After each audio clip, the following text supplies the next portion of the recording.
Too many thoughts on my mind, I can't sleep at night, so I just keep writing.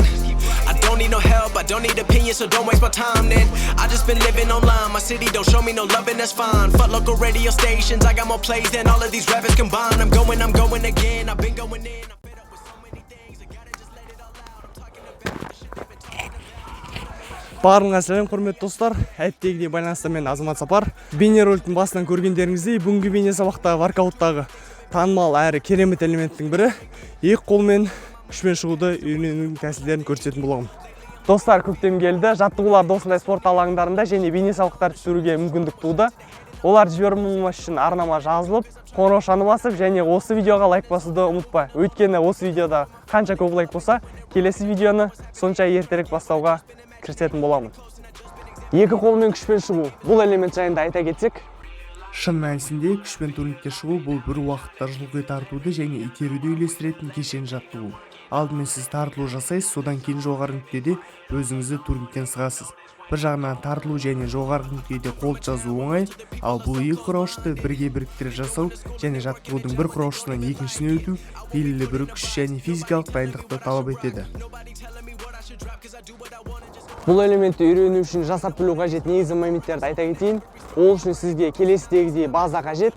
I'm not looking back, I've been going doing things I wanna do when I want to. Everybody wanna get away, but they not do. Everybody wanna copy you, but they not you. Everybody wanna be cool, but they not new. Whoa, look how I go. Gonna be a dentist, I still got the flow. Never gonna lose, cause I'm still the База не үшін қажет? Егер де жоғарыда айтқан база сізде болса, бұл элементті үйрену әлдеқайда жеңіл әрі тез болады. Екі қолмен шығуға дайындық жаттығулар ретінде мына жаттығулар көрсетуге болады. Біріншісі биік тартылу, яғни турнингте барынша белге қарай тартамыз. Мына түрде орындалады. Бұл үшін бізге жарыс күші қажет болады, яғни взрывная сила дейді. Оны дамыту үшін біз ауыр салмақпен тартылсақ болады. Және келесі екінші жаттығу ол былай орындалады.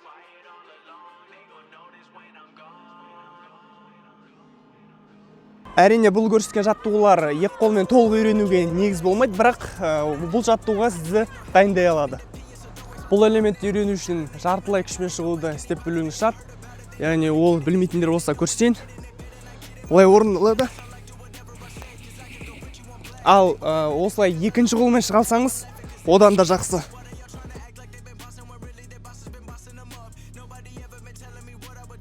Бұл элементті үйреніп жатқан кезде мүмкіндігінше басында қарапайым ұстаумен емес, терең ұстаумен ұстау керек, яғни осылай.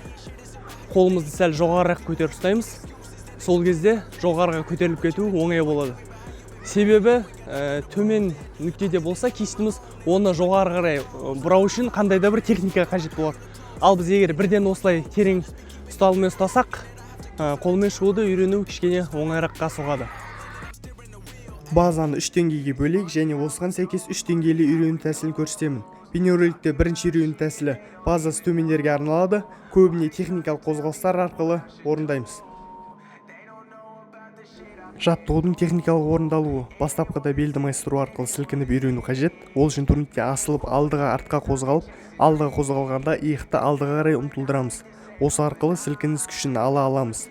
Келесі кезекте жоғары көтеріле бергенде аяқты турнингке жақындатамыз және осы қозғалыс арқылы жоғары толық көтерілеміз. Бұл жаттығуды орындау арқылы біз бұлшықетіміз бен жүге жүйемізді екі қолмен шығуға үйрете аламыз. Көрсетілген жаттығуды жақсы деңгейде меңгергеннен соң, келесі кезекте сілкінуді бірте-бірте азайта түсеміз. Егер жоғары көтерілгенде екі қолды бірден көтеру болмай жатса, ойыңыз жететін турнингке аяқтың көмегімен екі қолмен шығып қайталаңыз. Әдетте жартылай силовой жасап үйреніп қалғандар екі қолын бірден көтере алмайды. Осы жағдайда көрсетілген жаттығу жақсы көмек береді. Ендігі кезекте әр жаттығу сайын сілкінуді азайтып, барынша күшті қолдану арқылы жаттығуды орындауға талпынамыз. Сосын уақыты келе осылай толық таза екі қолмен күшпен шығуға үйренуге жете аласыз. Екінші тәсіл базасы орта деңгейдегілерге арналған, яғни техникасы мен физикалық деңгейі орта дәрежедегілерге. Жалпы алғанда тәсіл дәл бірінші тәсілдегідей, орындалу техникасын айта кетейін. Мұнда ешқандай белді майыстырып қажет жоқ. Бастысы жоғары тартылып жатқанда тізені қоса бөгіп, жоғары тартамыз және жоғары көтеріліп жаттығуды аяқтаймыз. Мұнда да екі қолымызды турнингке шықпай жатса, бой жедел турнингке көрсетілген жаттығуды орындаймыз. Мен өз уақытысында осы тәсілмен үйренгенмін.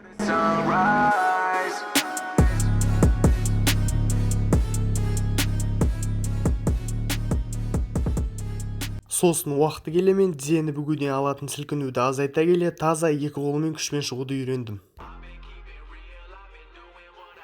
Кезек үшінші тәсілде. Бұл базасы жоғары деңгейдегілерге және белге дейін жоғары көтере алатындарға арналған. Бұл үйрену тәсілінің артықшылығы көп уақытты талап етпейді. Себебі бұл үшінші топтағы үйренемін деушілер бұл элементке дайын.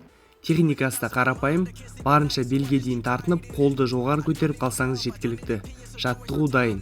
Енді ары қарай мінсіз, яғни идеальный екі қолмен күшпен шығуды үйрене берсеңіз болады. Айтқандай, егер жоғары тартылғаннан соң екі қолды лақтыра алмай жатсаңыз, өзіңізге таныс осы жаттығуды қайталаңыз. Бұл дайындау жаттығуында денені барынша турникке жақындата жоғары көтеріліңіз. Достар, бұл бейне сабақта осы пікірге қарай отырып шығардым, және өткен бейне сабақта бұл пікір ең көп олай жинапты. Келесіде қандай тақырыпта бейне сабақ көргілеріңіз келеді, оны пікірге міндетті түрде жаза отырыңыздар. Сонымен құрметті достар, бұл бейне сабақта өз соңына жетті. Егер осы видео ұнап жатса, лайк басып, достарыңызбен бөлісуді ұмытпайық. Сіздермен болған мен Азамат Сапар. Келесі бейне сабақтарда кездескенше сау болыңыздар.